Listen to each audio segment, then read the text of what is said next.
nggak lihat lagi. Tapi tadi ya untuk pick dari kedua belah tim, aku penasaran. Yuzong di sini sebenarnya gunanya simple. Dia ngincer ke arah belakang dan mungkin jadi follow up kalaupun memang ada yang keculik dari Alter Ego X. Dan menurutku di sini bisa dibantu banget dengan hadirnya Hylas. Jadi all about agresif dari Alter Ego X. Sementara dari Onyx Pertiwi mereka akan memainkan ke arah planning side-nya. Mereka akan memainkan ke arah pick up potensial dengan hadirnya Jawhead dan juga Moskov yang menurutku ini bisa bercibaku ya untuk menumbangkan siapapun yang telah ditangkap. Apalagi dengan tambahan Vexana, early damage yang besar. Oke, dan dengan munculnya Esmeralda serta Yuzong, game kedua akan jauh lebih menarik. Ingat, 1 poin untuk Alter Ego X dan mampukah Onyx Pertiwi memecahkan 1 game win mereka. So, here we go to the land of down match pertama. Onyx Pertiwi versus Alter Ego X. Yes, dan game kedua juga tentunya dimana wow, sudah ramai banget dari Orange Buff yang dimiliki oleh teman-teman dari Onyx Pertiwi dan langsung dibantu dengan 4 player sekaligus ngebuat fast farm banget untuk Suyo dari Chef. Sementara Hayabusa all on his own untuk di arah top lane sana dan wah ini lihat udah ada sedikit pertarungan antara Yuzong Esmeralda di arah top lane dengan Yuzong yang hampir banget tumbang. Wah, ini mirroring yang bagus loh yang dilakukan sama Chef. Karena dia sadar bahwa ya dengan vision yang barusan dari dibuka sama Pou, mengetahui juga level global udah nggak ada, berarti dia nggak bakal menyerahkan fair battlesnya dengan mudah nih ke arah teman-teman dari Alter Ego X. Dia mirroring aja dan sekarang sama-sama menuju ke arah bagian purple buff. Tapi jujur aku belum melihat adanya keunggulan dari rotasi yang bisa dibawakan oleh Suyo beserta dengan Jawhead nih. Mungkin lebih ke arah Suyo-nya dibiarkan sendiri kali ya. Untuk full ke arah jungle dulu aja, jadi biarkan untuk masalah trio mid lane itu dikasihnya ke Vexana dan juga Jawhead aja. Mainnya coba untuk ya pick offan aja gitu loh. Apalagi Vexana, kita ngomongin Vexana dari awal punya damage early yang gede banget menurutku dibandingkan dengan Selena. Tapi satu hal yang mungkin aku pengen note adalah Foundir di sini tuh ngambilnya Festival of Blood dan juga Trail. Kayaknya dia pengen nge-hybrid dengan adanya item offense tapi spell kenceng. Gitu loh dari Foundir. Ya menurutku bakal works banget sih apalagi dengan adanya Magma yang nambahin dengan Revitalize gitu loh. Cuman backup plan-nya dibandingkan dengan Amira menurutku agak-agak sulit nih untuk frontline bisa agak tebel dari Alter Ego X. Iya, tapi dengan adanya Warcry ya, ini pasti damage dari Dragon Touch-nya itu sakit banget sih. Karena ya pasti itu bisa nge-trigger juga pada saat pasif dari Yuzongnya aktif ya, karena siapapun yang dia tuju. Debut pick semua ini ya. Iya, ini debut picknya banyak banget nih. Dan sekarang top yang pertama, kita bakal lihat nih setup seperti apa yang bisa dibawakan oleh Hayabusa. Karena lagi-lagi Suyo dan objektif dua hal yang gak bisa dipisahkan. Dan terlihat ada Blade Surge yang dibuka karena Magma. Kehilangan 2 bar HP-nya, Quad Shadow masuk dengan Shadow Kill yang dibuka. Dan First Blood ternyata justru didapatkan oleh Alter Ego X. Black Dragon Form yang dibuka mengudara. Founder mencari lini belakang. Livy yang terekspos dan terkena efek stun. Episode Row yang langsung dimaksimalkan dengan double kill untuk Kizuki. Dan sekarang lihat gimana Alter Ego X mencoba untuk mencari target ketiga. Spirit of Destructions yang masuk, belum ada follow up dari Yipichu.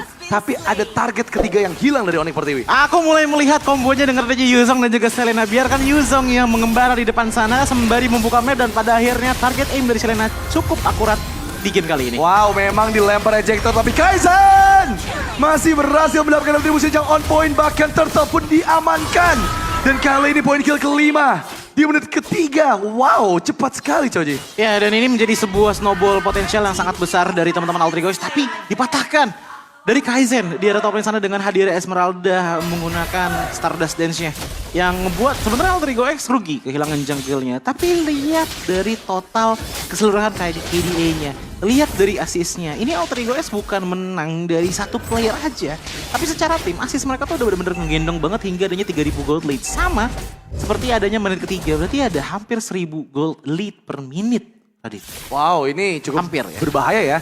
Dan ini bukan seperti Onyx Pertiwi yang kita tahu sih. Karena lagi-lagi mereka membawa 2 hero yang potensial early game-nya kuat banget. Jawhead dan juga Suyo. Tapi sejauh 3 menit game berjalan, semua keunggulan dipegang oleh Alter Ego X. Ini bakal jadi PR harusnya karena masuk ke mid game nanti, udah pasti Alter Ego X akan jauh lebih nyaman bermainnya. Mereka bisa bermain pick off dengan lagi-lagi Kizuki yang Abyssal Arrow sih ini masih belum terlihat miss ya. Dia tadi selalu connect, dimakan terus sama teman-teman dari Onyx Pertiwi. Karena menurutku problemnya, wait sebentar dulu, team fight lagi dan lagi dijalankan. Ejector yang langsung mengudara, tapi lihat gimana Pou yang menjadi target utama.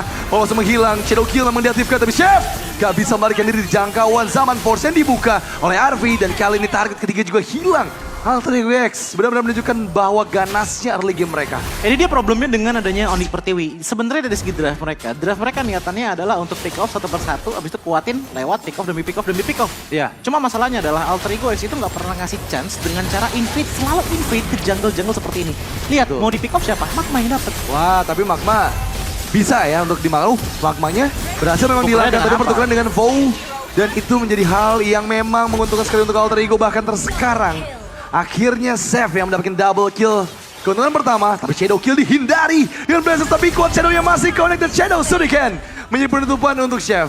Yes, dengan adanya Quad Shadow yang benar-benar place dengan sangat-sangat baik, ngebuat akhirnya Chef pun punya chance untuk ditumbangkan di tangan dari Kaizen itu sendiri. Ngebuat akhirnya 3-10 bukanlah hal yang baik bagi Onyx Pertiwi dan mereka cukup kesulitan dengan adanya jauh head roamer, otomatis mereka nggak punya bantalan apapun di Iya. depan dari Onyx Pertiwi, Radit. Dan aku ngelihatnya Esmeralda juga bukan sebagai badan ya di bagian depan. Karena lagi-lagi tipikal Esmeralda adalah hero yang bisa kiting. Tapi nggak se-tanky itu juga, kecuali emang efek shield lagi banyak. Abyssal Arrow yang sudah mulai dibuka ke arah Poe. Quad Shadow yang kembali connect dan sekarang Poe tereksekusi kembali. Memang ada purple buff yang berhasil diamankan, tapi lihat gimana.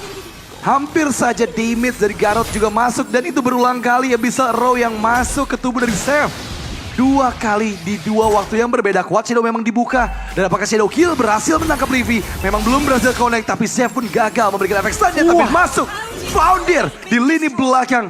Langsung menghunus jantung dari Livy. Dan ini adalah contoh dari Koms yang benar-benar jalan dengan baik. Kita ngeliat bagaimana Estafes damage dilakukan dan bahkan follow up demi follow up pun juga berhasil untuk menumbangkan ke arah Livy. Membuat di arah mid lane dengan 2 kali death. Livy bisa dibilang kehilangan banyak sekali item dan akhirnya meminimalisir damage output yang dimiliki oleh Onyx Pertiwi. Dan tidak dibantu dengan adanya fakta bahwa yang ada di arah gold lane ini adalah Moskov. Betul. Tipikal yang butuh trifecta item terlebih dahulu baru bisa terasa damage-nya. Iya, sekarang sih belum terlihat ya ada item yang sudah selesai dari Yipi. Dan memang tekanan tidak ada henti-hentinya dilakukan oleh Alter Ego X. Bahkan Zaman Force kembali dibuka oleh Arvi. Lihat gimana damage yang gak bisa dibendung oleh Namira. Apakah target kedua juga bisa didapatkan? Karena sekarang Abyssal Arrow-nya kembali menuju ke arah Chef. Dan Chef menghindar dengan Blazers di HP yang sudah tidak terlihat. Ya, namun tidak masalah dengan Chef yang sudah mundur. Otomatis 2 player melakukan defensive maneuver di arah inner turret-nya, Radit. Ini aku butuh data dari Abyssal Arrow-nya sih. Belum miss loh dari itu, baru miss 1 tuh ya. Mungkin 2 kali 3 kali miss ya, tapi sisanya kena semuanya. Dan itu yang menjadi mimpi buruk juga untuk teman-teman dari Onyx Pertiwi. Hadirnya Zuki dengan adanya Selena, lagi-lagi semua map itu aman dari adanya Jawhead. Nah, pertanyaannya adalah siapa yang akan menjadi body blocker untuk Abyssal Arrow-nya dari Kazuki? Karena menurutku kalau Namira belum mengamankan banyak sekali magical power, Frost Moon Shield-nya dia tuh nggak ngasih shield yang benar-benar gede banget. Gitu loh. Mungkin kalau untuk late game iya, karena di terakhir buff-nya Esmeralda kemarin, late game itu benar-benar ditambahin banget shield-nya. Tapi kalau untuk di menit ke-7, dengan posisi menit ke-7 juga, level ke-7 juga, ini belum terlalu berasa untuk jadi body blocker, Radit. Iya, itu yang bakal jadi PR juga karena mereka bakal mengandalkan hanya pick off aja nih ya. Nggak bisa main front to back karena damage-nya belum ada dari GP dan juga ya untuk tanknya juga belum terlalu tebal. Pertanyaannya satu, kalaupun didapatkan oleh Jawhead, yang mau jadi damager siapa? Kita ngelihat ke Vexana pun, ini baru ada Glowing One. Oke. Efeknya lebih karena utility, bukan ke arah damage. Bisa nggak anti-regenin lawannya. Terus kita ngelihat Esmeralda, item pertamanya apa? Dominance Ice. Moskov baru ada Corruption Sight. Jadi kalaupun dapat satu ya, ini butuh banget bantuan dari Turret menurutku. Betul. Untuk jadi damager utamanya, biar supaya pick off terjadi. Karena dengan 10.000 goalie seperti ini, jangankan item offense, defense pun sepertinya sudah mulai dibuat pelan-pelan. Alter Ego X. Iya, udah lengkap ya harusnya dari offense di fighter-fighter yang mereka bawakan. Dan ejector yang dibuka memang langsung dituju ke Foundir. Foundir menghilang di tempat. Shadow Kill memang berhasil mendapatkan tukaran dengan adanya Chef. Tapi kali ini Zaman Force yang dibuka oleh Arvi. Terlalu banyak menahan damage, tapi Arvi masih mampu mengeksekusi satu lagi member dari Onyx Pertiwi. Dan kali ini mereka nggak baik-baik saja. Lagi-lagi menelan lele yang dilemparkan oleh Kazuki. Bahkan Bester dihancurkan tanpa membutuhkan bantuan dari Lord. Quad Shadow yang kembali membayang-bayangi Poe, tapi belum ada Shadow Kill di sana. Dan ini problem dari Onyx Pertiwi juga. Kalaupun emang bisa pick off, dapetin 1 poin kill kayak tadi. Kalau misalkan skill Frostnya keluar semua, itu bisa menjadi sebuah beat loh. Karena tadi kita ngelihat bagaimana satu XP laner yang tumbang, tadi ditukarkan dengan adanya 2 player dan bahkan 1 inhibitor di arah top lane dari Onyx Pertiwi.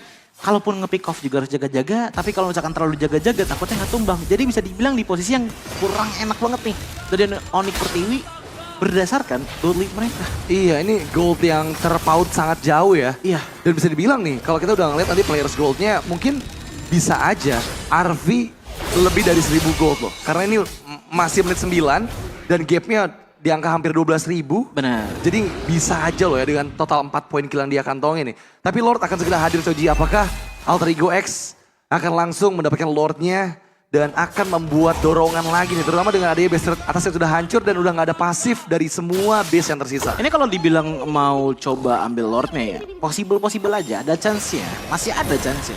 Cuman pertanyaannya adalah apakah chance tersebut worth it dengan bisa aja 2 ditumbangkan ataupun ditukar dengan adanya ya satu player penting gitu loh. Jadi otomatis mau nggak mau di Pertiwi harus melakukan defensive manuver. Pertanyaan besarnya adalah defensifnya mereka ini masih belum terlalu kuat banget. Seperti tadi aku bilang dari item.